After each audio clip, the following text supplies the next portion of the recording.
అందరికీ నమస్కారం అండి. ఈరోజు శ్రీ వల్లభ స్వామి వారి చరితామృతంలోని 39వ అధ్యాయం పారాయణ చేసుకుందాము.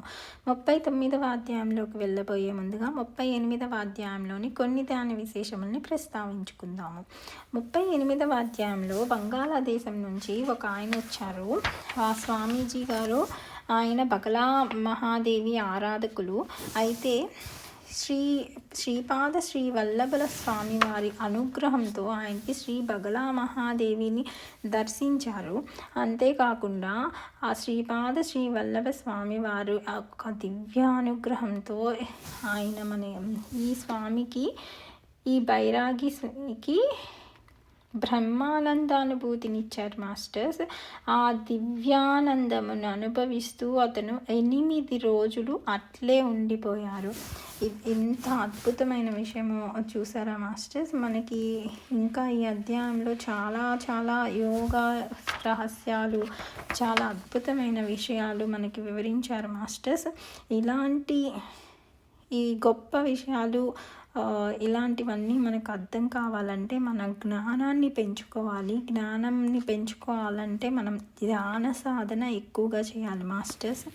కాబట్టి అందరూ చక్కగా ప్రతినిత్యము ధ్యానం చేస్తూ మన యొక్క జ్ఞానాన్ని పెంచుకొని ఇలాంటి అద్భుతమైన విషయాల్లోని నిజ సత్యాన్ని మనం తెలుసుకొని మనం అద్భుతంగా జీవిద్దాం మాస్టర్స్. ఇప్పుడు 39వ అధ్యాయం పారాయణ చేసుకుందాము. శ్రీపాదరాజం శరణం ప్రపద్యే. అధ్యాయము 39. నాగేంద్ర శాస్త్రితో సమాగమము. మేము కాలనాగు యొక్క మణిని స్వీకరించి ప్రయాణమును సాగించుచుంటిమి. మాకు శ్రీ పీఠికాపురమును ఎప్పుడు సందర్శించదమాయని తపన మెండు కాసాగను. కాలనాగుల స్వరూపము. మేము ఒక బ్రాహ్మణుని ఇంట ఆతిథ్యమును స్వీకరించితిమి. ఆ బ్రాహ్మణుని పేరు నాగేంద్ర శాస్త్రి. అతడు మంత్రశాస్త్రమును తెలిసినవాడు. వారి ఇంట ఎన్నో నాగుపాములు తిరుగుచుండును, కానీ అవి ఎవరికి హాని చేయవు. నాగుపాములను వారు తమ కన్న బిడ్డల వలె చూచుకొందురు. అవి వారి దేహములపై యథేచ్ఛగా తిరుగుచుండును. దివ్యనాగులకు మణి ఉండును. అనేక సంవత్సరములు అతడు నాగోపాసన చేసెను. అతడు కాలనాగు యొక్క మణిని పూజార్థము పొందదలచి నాగదేవతను ప్రార్థించెను. నాగమణి ప్రభావము. నాగేంద్ర శాస్త్రి, నాయనలారా, నేడు ఎంతయో సుదినము. నేను శ్రీపాదుల వారు 15 సంవత్సరముల బాలుడుగా నుండునప్పుడు శ్రీ పీఠికాపురమునకు పోయి తిని పాదగయా క్షేత్రమును దర్శించి తిని.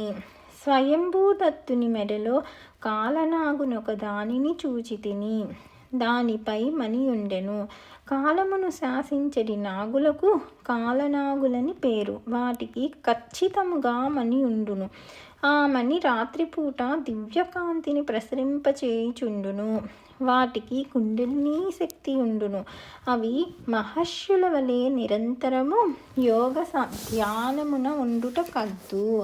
మానవులకి కాకుండా నాగులకు కూడా రకరకముల స్థితులుండును. కాలనాగులు సాధారణముగా మనుష్యులకు కానరావు. కాలనాగుల ఫలము మీద నుండు నాగమణికి అంగారక గ్రహము నుంచి వచ్చి అశుభ స్పందనములను నివారింపజేయు శక్తి ఉండును. ఆయా అశుభ స్పందనములు నాగమణి యందు లయమైపోయి దాని నుండి శుభప్రద స్పందనలు వెలువడుచుండును. ఆ మంగళమయ స్పందనలు మంగళ గ్రహ పీడితులకు శుభములను ప్రసాదింపచేయగలుగును. జాతకములో మంగళగ్రహము సరిగా లేని ఎడల జీవితములో పోరాటకరమైన పరిస్థితులు ఉండును. గృహమునందలి వారితో విరోధము, బంధుమిత్రాదులతో విరోధము, రుణబాధ, కన్యలకు యుక్త వయసులో వివాహము కాకపోవుటయే కాక వృద్ధ కన్యలుగా మిగిలిపోయేది స్థితి, వివాహమైనను సంతానము లేకపోవుట, ఏ పని ప్రారంభించినను ఎంత సామర్థ్యములున్నను అక్కరకు రాకపోవుట మున్నగునివి జరుగుచుండును. స్వయంభూదత్తుని దర్శించిన అనంతరము నాలో కాలనాగి యొక్క మణిని సంపాదించి తీరవలెననడి ఆకాంక్ష తీవ్రమవసాగెను. ఆ మణిని నేను పొందిన ఎడల జీవితంలోని అన్ని స్థాయిలలోనూ విశేషమైన పురోభివృద్ధిని పొందగలిగేదనను ఆశ మిక్కుటమవసాగెను అని చెప్పసాగెను. శ్రీపాదుల వారి పాదుకా మహిమ, నాగదోష నివారణ నియమములు. నేను నరసింహవర్మ గారి ఇంటి ప్రాంతము నుండి పోవుచుంటిని. శ్రీపాద గురు సార్వభౌములు వారి ఇంటి ప్రాంగణమున లీలా వినోదముగా చెట్లకు నీరు పోయిచున్నారు. శ్రీ నరసింహవర్మ చెట్లకు బోధలను చేయుచుండిరి. వారి ఇంటి ప్రాంగణమున ఔదుంబర వృక్షమొకటి ఉండెను. ఆ ఔదుంబర మూలమున నీరు బాగుగా ఇంకుటకు నరసింహవర్మ గారు బోధలను చేయుచుండిరి. ఇంతలో వారి చేతులకు శ్రీపాదుల వారి పాద సాముద్రికముతో కూడిన తామ్ర పాదుకలు లభ్యమాయెను. ఆ పాదుకలు 16 ఏండ్ల బాలుని పాదములకు సంబంధించినంత పరిమాణములో నుండెను. నాగేంద్ర శాస్త్రి ఇటు రమ్ము అని పిలుపు వినబడెను. నేను ఆశ్చర్యముతో వారి సన్నిధికేకితిని. వర్మగారు ఆ పాదుకలను నారికేల జలముతో కడిగిరి. అవి శ్రీపాదుల వారి పాదపద్మముల కడ నుంచబడినవి. పూజ చేసుకునుటకు అవి తమకు ఇయ్యబడునని వర్మగారు తలచిరి. కానీ శ్రీపాదుల వారి సంకల్పము మరొక విధముగా నుండెను. ఆ పాదుకలను శ్రీపాదుల వారు దయతో నాకొసంగిరి. వారు, నాగేంద్ర శాస్త్రి, నీవు నాగేంద్ర పీఠమునొకటి స్థాపించి ఈ పాదుకలను పూజ చేసుకొనుము. నీవు కాలనాగులు ధరించడి మణి ఒకటి కావలనని ఎంతయో కాలము నుండి కోరుకొనుచున్నావు. నీ ఎడల నేను ప్రసన్నుడనైతిని.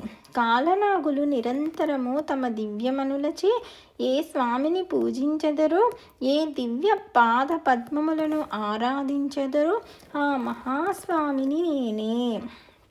ఈ దివ్య పాదుకలు నావే. నీవు వాటిని అర్చించుకొనుము.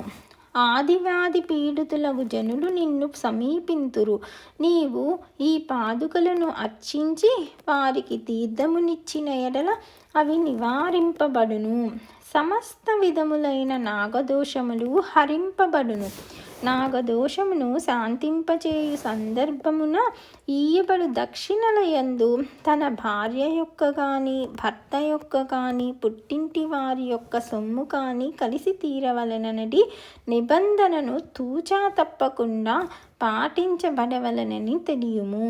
మగవాడు తన నాగదోష నివృత్తి కొరకు దక్షిణనిచ్చు సందర్భమున బావమరుదుల నుండి కానీ, మామగారి నుండి కానీ, అనగా భార్య పుట్టింటి వారి నుండి కొంత ధనమును స్వీకరించి దానితో కలిపి ఇయ్యవలెను.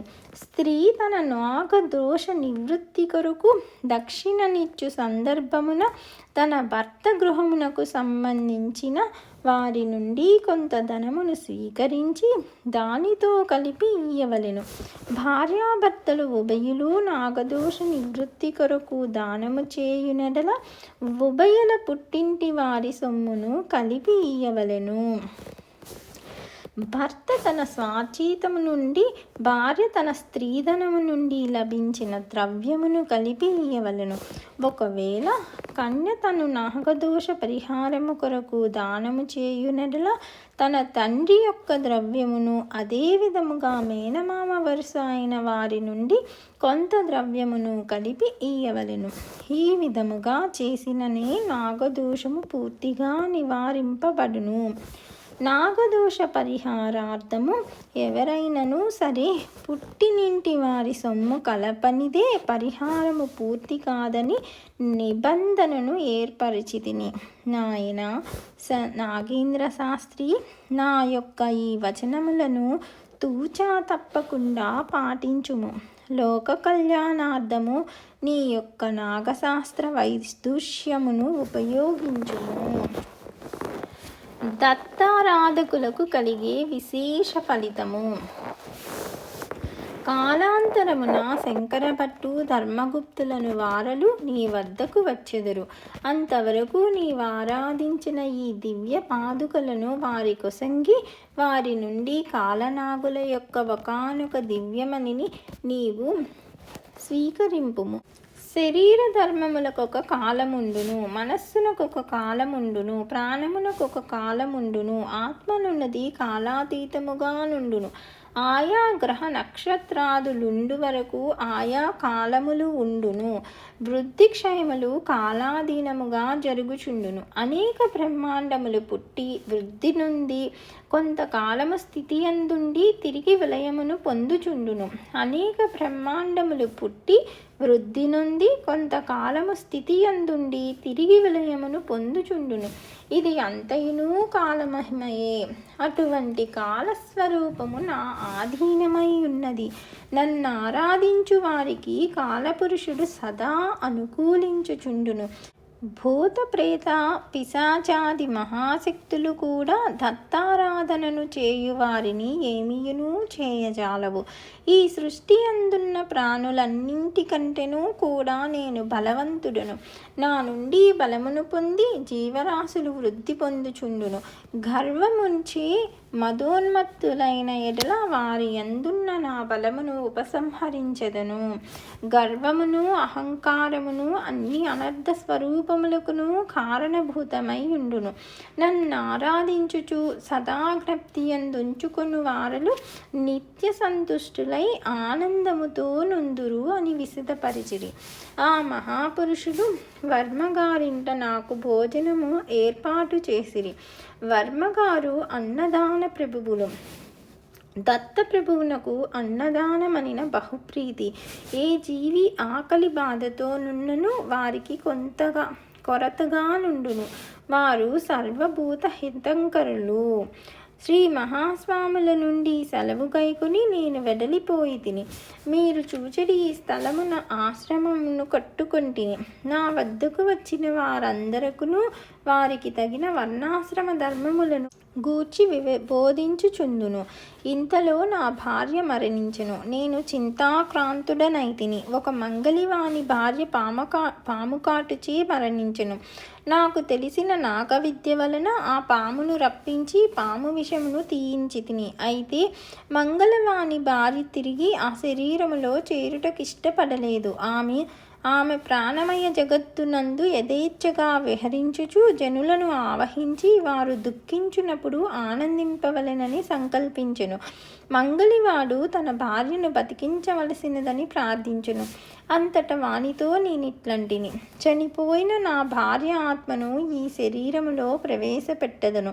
నీవు ఈమెను తల్లిగా భావింపవలెనని అంటిని. అతడు అట్లే అనెను. చనిపోయిన నా భార్య యొక్క ఆత్మ మంగళివాని భార్య శరీరములో ప్రవేశపెట్టబడును. అనగా నా భార్య పునరుజ్జీవితురాలయను. ఆ మంగళివాని భార్య మహాదుష్టురాలు గయ్యాలి అగుటచే ఆమె శరీరమునందలి సమస్త నాడులను దోషభూయిష్టముగా నిండెను.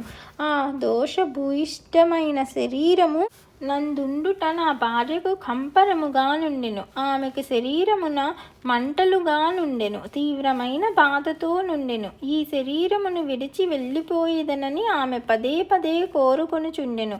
నేనుండు గ్రామమున నాగేంద్ర శాస్త్రి అను బ్రాహ్మణుడు ఒక మంగళివాని భార్యను బ్రతికించి ఆమెతో అక్రమ సంబంధమును కలిగి ఉండి మంగళివానికి చాలా అన్యాయము చేయుచుండెననియు ఇది చుట్టుపక్కల నుండు బ్రాహ్మణ్యమునకు తెలిపి నన్ను కులబహిష్కృతిని చేయవలెననియు మంత్రతంత్రములచే లభించడి సొమ్ములో 30% మంగళివానికి నష్టపరిహారముగా నిచ్చి 25% మాత్రమే శాస్త్రిగారికి ఇయ్యవలెననియు మంగళి కులమునకు చెందిన కుల పెద్దలు తీర్పు చెప్పిరి.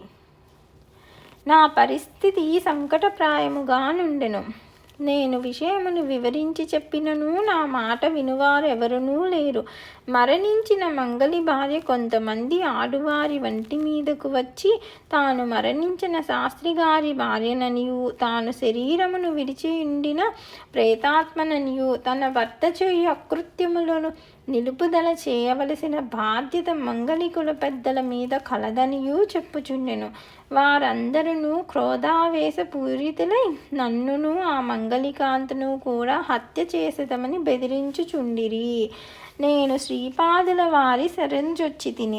నంతట శ్రీపాదులిట్లనిరి, నీవు భర్తవు అయినంత మాత్రమున నీ భార్యను మంగళివాని భార్య శరీరములోనికి ప్రవేశింపమని ఆజ్ఞాపించుట తగదు.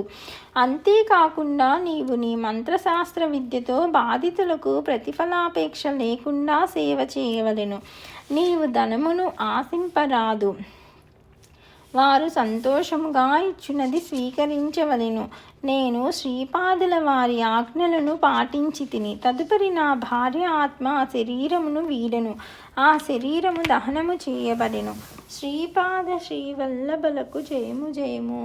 39వ అధ్యాయము సంపూర్ణము. అందరికీ నమస్కారం అండి. ఈరోజు శ్రీపాద శ్రీవల్లభ స్వామి చరితామృతంలోని 40వ అధ్యాయం పారాయణ చేసుకుందాము. 40వ అధ్యాయం పారాయణ చేసుకునే ముందుగా 39వ అధ్యాయంలోని కొన్ని ధ్యాన విశేషములను ప్రస్తావించుకుందాము. 39వ అధ్యాయంలో చాలా అద్భుతమైన విషయం ఒకటి వివరించారు మాస్టర్. నాగులకు కూడా కాలనాగులని ఉంటాయని, ఆ కాలనాగులకి ఖచ్చితంగా మనులు ఉంటాయని, అవి దివ్యంగా ప్రతినిత్యము ధ్యాన స్థితిలో ఉంటాయని, వాటికి కూడా కుండలిని శక్తి ఉంటుందని చాలా అద్భుతమైనటువంటి విషయములన్నీ వివరించారు మాస్టర్స్. అంతేకాకుండా శ్రీపాద శ్రీవల్లభ స్వామి వారి పాదాలను ఆశ్రయించినచో నాగదోష నివారణం కూడా జరుగుతుందని, దానికి కావలసిన పద్ధతులు గురించి కూడా వివరించారు మాస్టర్స్. అందరూ కూడా ప్రతినిత్యము ధ్యానం చేస్తూ జ్ఞానాన్ని పొందుతూ అద్భుతంగా మన యొక్క జీవితాన్ని ఆనందమయం చేసుకుందాం మాస్టర్స్. ఇప్పుడు 40వ అధ్యాయం పారాయణ చేసుకుందాము. శ్రీపాదరాజం శరణం ప్రపద్యే. అధ్యాయము 40. భాస్కర శాస్త్రితో సమాగమము. శంకర భట్టు ధర్మగుప్తుల వింత అనుభూతులు. మేము అనేక ప్రయాణ సాధనముల మూలముగా ప్రయాణము చేయుచుంటిమి. ఒక్కొక్క పర్యాయము పాదచారులగును, మరి ఒక పర్యాయము రెండెడ్ల బండి మీదను, ఇంకొక పర్యాయము గుర్రపి బండి మీదను ప్రయాణము సాగించుచుంటిమి. కొన్ని దినములు ప్రయాణము చేసిన త్రిపురాంతకమని పిలువబడు మహాక్షేత్రమునకు వచ్చితిమి. త్రిపురాంతకేశ్వరుని దర్శించితిమి.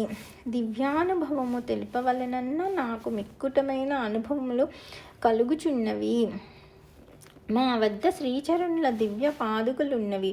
మేము ప్రయాణము చేయునప్పుడు శ్రీచరణులు మాతోనే ప్రయాణము చేయుచున్నట్లు తోచుచుండెను. మేము అడుగులు వేయినప్పుడు అవి మా అడుగులు కాకుండా శ్రీచరణుల వారే మా శరీరములో ఉండి అడుగులు వేయుచుండనట్లు మాకు తోచుచుండెను. మాట్లాడినప్పుడు కూడా మేము ఏమి మాట్లాడుచుంటిమో తెలియకుండా వారే మా ద్వారా మాట్లాడుచుండిరని తోచుచున్నది. మేము భోజనము చేయినప్పుడు వారే మాలో నుండి భోజనము చేయుచున్నట్లు తోచలిది. మా శరీరములలో మాంసములో రక్తములో నాడులలో సర్వస్వము శ్రీవారే నిండి ఉన్నట్లు అనిపించడిది. జీవాత్మయే పరమాత్మ అనేది సిద్ధాంతమును వినియుంటిమే గాని శరీరమునందంతటను శ్రీచరణుల చైతన్యమే నిండియుండి వారితో ఏ విధమైన స్పర్శ లేకుండా అనుభవము మాత్రమే కలిగించడి ఈ రకమైన లీలను మేము ఏనాడునూ కనీ విని ఉండలేదు. త్రిపురాంతకేశ్వరుని అర్చక స్వామి భాస్కర శాస్త్రి. అతడు మమ్మెంతగానో అభిమానించెను. అతడు శ్రీ పీఠికాపుర వాస్తవ్యుడట. అర్చన చేయుటకై అచ్చట నింపబడినట. అతడు షోడశీరాజరాజేశ్వరీదేవి భక్తుడు. శ్రీ పీఠికాపుర నివాసిని శ్రీ కుక్కుటేశ్వర మహాప్రభువుల దేవేరి అయిన శ్రీ రాజరాజేశ్వరీదేవి స్వప్నముననే అతనికి మంత్రదీక్షనిచ్చెనట. అతడు మమ్మలను ఇద్దరినీ తన అతిథిగా ఉండుడని కోరెను. మా వద్ద శ్రీపాదుల వారి పాదుకలు ఉన్నవనేది విషయమును అతడు గ్రహించెను. ఆ పాదుకలను మేము అతని పూజామందిరమునందుంచితిమి. ఆ పాదుకల నుండి దివ్యమైన కంఠస్వరముతో ఇట్లు వెలువడెను. నాయనలారా, మీరెంతయో ధన్యులు. ఈ పాదుకులకు శ్రీ భాస్కర శాస్త్రి పూజలను చేయవలెను. ప్రస్తుతము తామ్ర రూపమున ఉన్న ఈ పాదుకలు భాస్కర శాస్త్రి మంత్రోపాసన బలము వలన కొన్ని సంవత్సరములకు స్వర్ణ పాదుకలుగా మార్పు చెందును.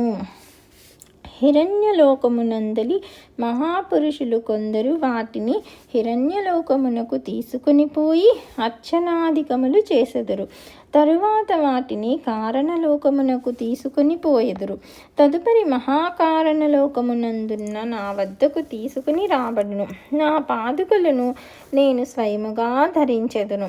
ధరించిన స్వర్ణ పాదుకలతో నేను కారణలోకమునకు వచ్చి అందరి దివ్యాత్మలను ఆశీర్వదించెదను. ఆ తదుపరి హిరణ్యలోకమునకు వచ్చి అందరి మహాపురుషులను ఆశీర్వదించెదను. అప్పుడు నా పాదుకలకు తేజోమయ సిద్ధి కలుగును. అంతట 18,000 మంది మహాసిద్ధ పురుషులు నా పాదుకులను స్వర్ణ విమానమునందు తీసుకొని పోయి నా జన్మ సంస్థానమున సమంత్రకముగా దివ్య నీరాజనములతో భూమికి 360 అడుగుల నిలువల లోతున ప్రతిష్ఠించెదరు. అచ్చట స్వర్ణమయ దేహకాంతిని కలిగిన దివ్యనాగులు నిత్యము ఆ స్వర్ణ పాదుకలను అర్చించెదరు. 64,000 మంది యోగినీ గణములు నన్ను అర్చించెదరు.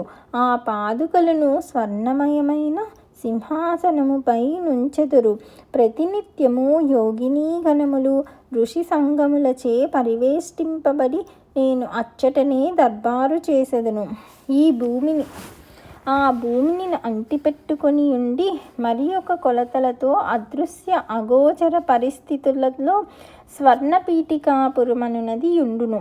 ప్రాకృత జనులకు భూమి యందున్న ప్రాకృత పీఠికాపురమే కాననగును. యోగదృష్టి గల వారికి మాత్రమే స్వర్ణపీఠికాపురము కాననగును. నా స్వర్ణ పాదుకలు ప్రతిష్ఠింపబడు ప్రదేశమునకు ప్రాకృత ప్రదేశోపరిభాగమున నా పాదుకలు పీఠికాపురమున ప్రతిష్ఠింపబడును. అందుచేత మీరందరూ ఆనందముతో నుండుడు. భవిష్యత్తులో చిత్ర విచిత్రములెన్నో జరుగును. నా మహాసంస్థానమునందున్న నా పాదుకల దర్శనమునకు నా భక్తులు చీమల బారుల వలె తరలివచ్చెదరు. మేమెంతయో ఆశ్చర్యానందములకు లోనైతిమి. శ్రీ భాస్కర శాస్త్రి షోడశీ రాజరాజేశ్వరిని ఆరాధించు పరమభక్తుడు. శ్రీ రాజరాజేశ్వరీదేవి వైభవమును గూర్చి మాకు వివరింపుడని నేను వారిని కోరితిని. శ్రీ రాజరాజేశ్వరీదేవి వివేకమునకు ప్రతీక. అంతట వారు, నాయనలారా, రాజరాజేశ్వరీదేవి చైతన్యము ఆలోచించే మన మనస్సునకు మన ఇచ్చకు పైన ఉన్న విశాలమైన సీమలో ఆసీనురాలై ఉండును.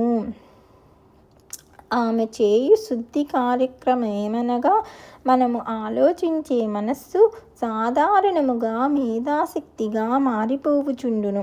ఆ మనస్సు ఆ విధముగా కాకుండా వివేకముగా మారుటకు ఆ మహాతల్లి మనకు సహకరించును. మనకున్న ఇచ్ఛ సంకుచిత పరిధులను విడనాడి చక్కటి విస్తృతి కలుగునట్లు ఆమె అనుగ్రహించును. సాధారణముగా శక్తి వివేకము ఒక చోట కలిసి ఉండవు. కానీ రాజరాజేశ్వరీదేవి అనుగ్రహము కలిగిన ఎడల శక్తి వివేకము మనలో కలిసియుండును. దివ్య చైతన్యములో అనేక అనంతములుండును.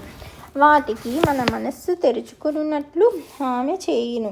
విశ్వములో విశాల భావములు వృద్ధి పొందుటకు ఆమె మనకు సహకరించును. అత్యద్భుతమైన దివ్య జ్ఞానము కలుగవలెనన్నను శాశ్వతమైన దివ్య మాతృశక్తులు మనలోనూ విశ్వములోనూ ఆవిర్భవించవలెనన్నను స్థిర ప్రశాంతిలో మహత్తర కార్యములను సాధింపవలెనన్నను ఆమె అనుగ్రహము అత్యంత ఆవశ్యకము. రాజరాజేశ్వరీదేవి అనంతమైన వివేకమునకు ప్రతీక. ఆమె తెలుసుకొనవలనని సంకల్పించిన ఆమెకు తెలియనిది ఏదీ ఉండదు. సర్వ విషయములను, సర్వజీవులను, వారి స్వభావములను, వాటిని కదిలించే శక్తులను, ఈ ప్రపంచము యొక్క ధర్మమును, దానికి సంబంధించిన యోగ్యమైన సమయమును ఆమె గ్రహించగలదు. ఆమెకు పక్షపాత బుద్ధి ఎంత మాత్రమునూ లేదు.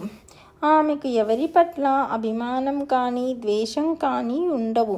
సాధనా బలము వలన భవిష్యత్ దర్శనమును సంపాదించుకున్న వారిని ఆమె విశ్వాసపాత్రులుగా పరిగణించి తన అంతరంగికులుగా స్వీకరించును. ఈ రాజరాజేశ్వరి శక్తిని పెంపొందించుకున్న సాధకులు తమ వివేక బలంతో విరోధ శక్తులను నిర్మూలించుకొనగలుగుతారు. ఆమె వారికి ఎటువంటి ఫలితాన్ని ఇవ్వాలో అటువంటి ఫలితాన్ని ఇస్తుంది.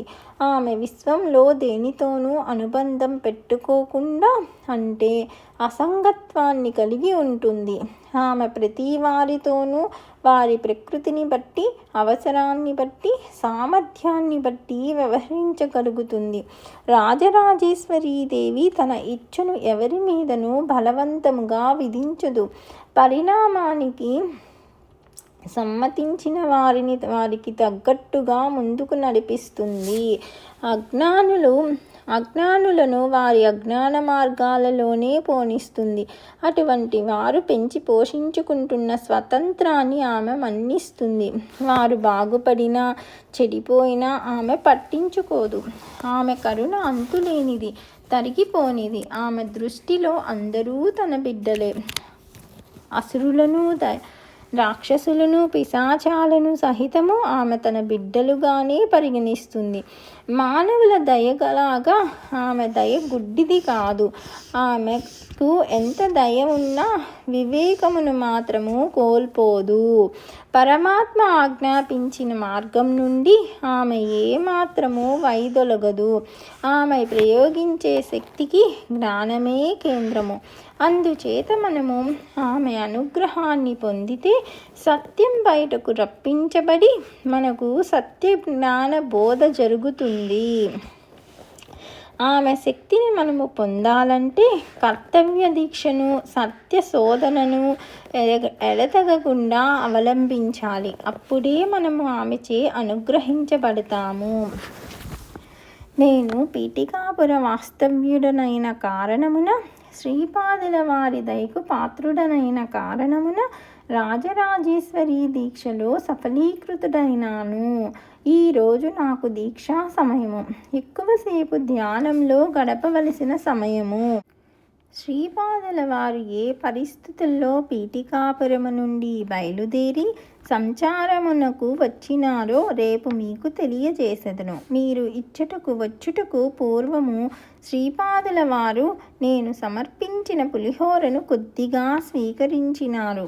వారు రాజరాజేశ్వరీదేవి రూపంలో దర్శనమిస్తారు. ఆ మహాప్రసాదమును తీసుకుని మీరు కూడా ధ్యానస్థులు కావలసినది అని తెలియజేసిరి. శ్రీపాద శ్రీవల్లభులకు జయము జయము. 40వ అధ్యాయము సంపూర్ణము.